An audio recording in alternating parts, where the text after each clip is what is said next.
आर्य समाजियों की चातुर्वर्ण व्यवस्था साथियों समाज सुधारकों का एक संगठन भी है जिसका आदर्श कुछ अलग ही है। ये लोग आर्य समाजी कहलाते हैं। इनके अनुसार समाज की संरचना का आदर्श चातुर्वर्ण होता है।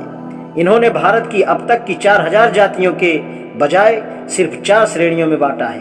वे अपने सिद्धांत को अधिक आकर्षक बनाने और अपने विरोधी विचारधारा वालों को बेअसर करने के लिए चातुर्वर्ण के प्रचारक यह बताने में बहुत समझदारी से काम में लेते हैं कि चातुर्वर्ण व्यवस्था जन पर नहीं बल्कि गुण पर आधारित है। मैं यह पहले ही बता देना चाहता हूं कि भले ही चातुर्वर्ण व्यवस्था गुण के आधार पर हो, लेकिन यह आदर्श मेरे विचारों से मेल नहीं खाता। पहली बात तो यह है कि चातुर्वर्ण व्यवस्था के अंतर्गत यदि हर व्यक्ति को अपनी योग्यता यानी गुणों के आधार पर हिंदू समाज में स्थान मिलता है तो मेरी समझ में नहीं आता है कि आर्य समाजी लोग इन पर ब्राह्मण, क्षत्रिय, वैश्य व शूद्र का लेबल लगाने पर जोर क्यों देते हैं। किसी भी विद्वान व्यक्ति का ब्राह्मण का लेबल लगाए बिना भी उसका आदर सम्मान होगा। यदि कोई सिपाही हो तो क्षत्रिय कहे बिना भी उसका सम्मान होगा। सवाल यह है कि यदि यूरोपीय समाज अपने सिपाहियों और सेवकों व कामगारों को अस्थायी नाम दिए बिना सम्मान दे सकता है तो हिंदू समाज को ऐसा करने में क्या तकलीफ है। लेकिन आर्य समाजी इस बात पर विचार करने की जरूरत ही नहीं समझते हैं। इन लेबलों के जारी रहने के खिलाफ एक और आपत्ति है। समाज में सभी सुधार लोगों और चीजों के प्रति समाज की धारणाओं, भावनाओं और मानसिकता में बदलाव के कारण ही होते हैं। यह सामान्य बात है कि कुछ नाम किसी ऐसी विशेष धारणाओं और भावनाओं के साथ जुड़ जाते हैं जो एक व्यक्ति का लोगों और चीजों के प्रति सम्मान, मानसिकता या व्यवहार को तय करती है।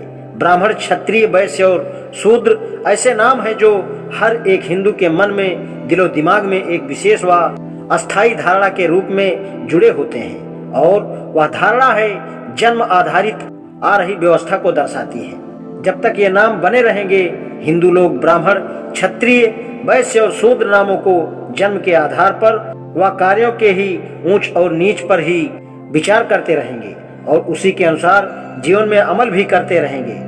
उसके दिमाग में हर समय यह भावना भरी रहेगी कि ब्राह्मण सबसे ऊंचा है, क्षत्रिय उससे नीचा, वैश्य क्षत्रिय से नीचा और शूद्र वैश्य से भी नीचा यानी सबसे निचले पायदान पर पड़ा हुआ है। हिंदुओं के मन से यह सब भुलाया जाना बहुत जरूरी है। लेकिन यदि ये पुराने लेबल बने रहेंगे और हिंदुओं के मन में पुरानी धारणाएं व मान्यताएं याद दिलाना जारी रहेगा तो यह कैसे संभव होगा। यदि लोगों के मन में नई धारणाएं बैठानी है तो उनको नए नाम भी देना जरूरी है।